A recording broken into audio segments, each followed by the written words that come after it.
এদিকে চিহ্নিত অযোগ্য 1806 জনের তালিকা প্রকাশ করা হয়েছে। গতকাল মধ্যরাতে আবার দুজনের নাম জোড়া হয়েছে। এবার তালিকায় থাকা 1400 জনের অ্যাডমিট কার্ড বাতিল। এসএসসি পরীক্ষায় বসার আবেদন করেছিলেন তারা। নবম দশমে অ্যাডমিট কার্ড বাতিল 1140 জনের। একাদশ দ্বাদশে বাতিল হয়েছে 1020 জনের। মোট 2160টি অ্যাডমিট কার্ড হলো বাতিল। যদি কিছু অযোগ্য উভয় বিভাগেই তারা আবেদন করেছিল।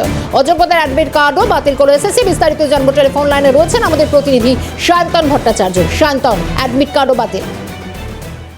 যে অযোগ্য যাদের নামের তালিকা প্রকাশ করা হয়েছে, সেই দাবি অযোগ্যরা তারা কিন্তু নতুন যে নিয়োগ, সেই নিয়োগে বসতে পারবে না। এসএসসির তরফ থেকে স্পষ্ট করে দেওয়া হয়েছে এবং এছাড়াও স্পষ্ট করে দেওয়া হয়েছে যে যারা নতুন নিয়োগে বসছেন তাদের কিন্তু অ্যাডমিট কার্ড দেওয়া হচ্ছিল সেই সময়।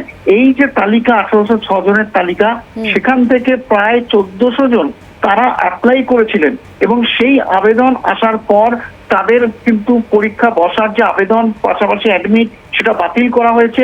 এবং নবম দশমের ক্ষেত্রে প্রায় 1140 জন এবং একাদশ দ্বাদশের ক্ষেত্রে 1020 জন এই আবেদন করেছিলেন এবং তাতে কিন্তু তাদের অ্যাডমিট বাতিল হয়েছে। মোট 2160টি অ্যাডমিট বাতিল করেছে। যদি গড়ে দেখা যায় 1400 জন, কারণ অনেকেই কিন্তু উভয় ক্ষেত্রেই কিন্তু আবেদন করেছিলেন। নবম দশম এবং একাদশ দ্বাদশ এই উভয় ক্ষেত্রেই আবেদন করেছিলেন। গড়ে প্রায় 1400 জনের এই অ্যাডমিট বাতিল করেছে এবং ইতিমধ্যেই জানিয়ে দেওয়া হয়েছে তারা কিন্তু আর কখনো এই পরীক্ষায় বসতে পারবে না এবং আদালতের নির্দেশ রয়েছে, সেই নির্দেশ মেনেই কিন্তু নতুন পরীক্ষায় কাজীদের আটকাতে বিশেষ ব্যবস্থা কিন্তু এসএসসির। এবং ইতিমধ্যেই জানানো হয়েছে যে তারা কিন্তু পরীক্ষা যে ব্যবস্থা, সেই ব্যবস্থার সঙ্গে কোনোভাবেই যুক্ত থাকতে পারবে না এবং তাদের অ্যাডমিটও কিন্তু বাতিল করে দেওয়া হয়েছে। একদমই তাই, কোনোভাবেই এরা অন্তত পরীক্ষায় বসতে পারবে না, সে রাস্তা আপাতভাবে বন্ধ। ধন্যবাদ সায়ন্তন।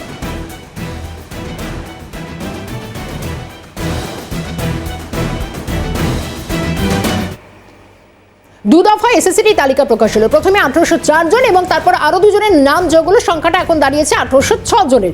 এই চিহ্নিত অযোগ্যদের তালিকা প্রকাশ, এই গোটা বিষয় কি পদক্ষেপ এসএসসির, এই গোটা বিষয় আমরা টেলিফোনে কথা বলেছিলাম আইনজীবী ফিরদৌস শামীমের সঙ্গে।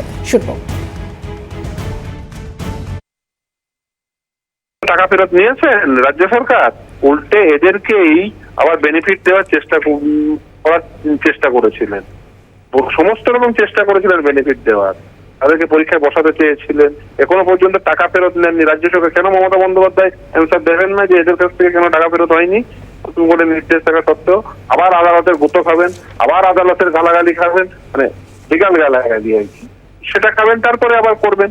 মানে এই যে দুরাস্তার ছলের অভাব হয় না, সেই জন্য দেখবেন আজকের নোটিশে দেখবেন লেখা আছে লিস্ট 1। গিয়ে বলবে কেউ, যখনই আমরা ইন্ডিকেট করবো যে দেখুন এই ক্যান্ডিডেটদের এখনো পর্যন্ত লিস্টে তোলা হয়েছে, বলবো আমরা তো লিস্ট 2 দেবো, প্রসেসে আছে। আসলে এগুলো হচ্ছে মিথ্যাচার করা, দুরাস্তার ছলের কোনোদিন অভাব। চিহ্নিত অযোগ্য 1806 জনের তালিকা প্রকাশ, কথা বলেছিলাম আইনজীবী বিকাশ রঞ্জন ভট্টাচার্যের সঙ্গে। তাঁর প্রতিক্রিয়া। অসম্পূর্ণ তালিকা, এসএসসি তথ্য গোপন করছে এবং তার জবাব দিয়ে ওদের সুপ্রিম কোর্টে করতেই হবে। তারা প্রশ্ন তুলবেন যারা এতদিন ওদের সঙ্গে সহবত করেছেন, দুর্নীতির সঙ্গে তাল মিলিয়েছেন, তাদের প্রত্যেককেই ভুগতে হচ্ছে। এখন সকলের উচিত সমস্ত কিছু ঝেড়ে ফেলে এসএসসি এবং তৃণমূলের মমতার এই দুর্নীতির বিরুদ্ধে ঐক্যবদ্ধ হয়।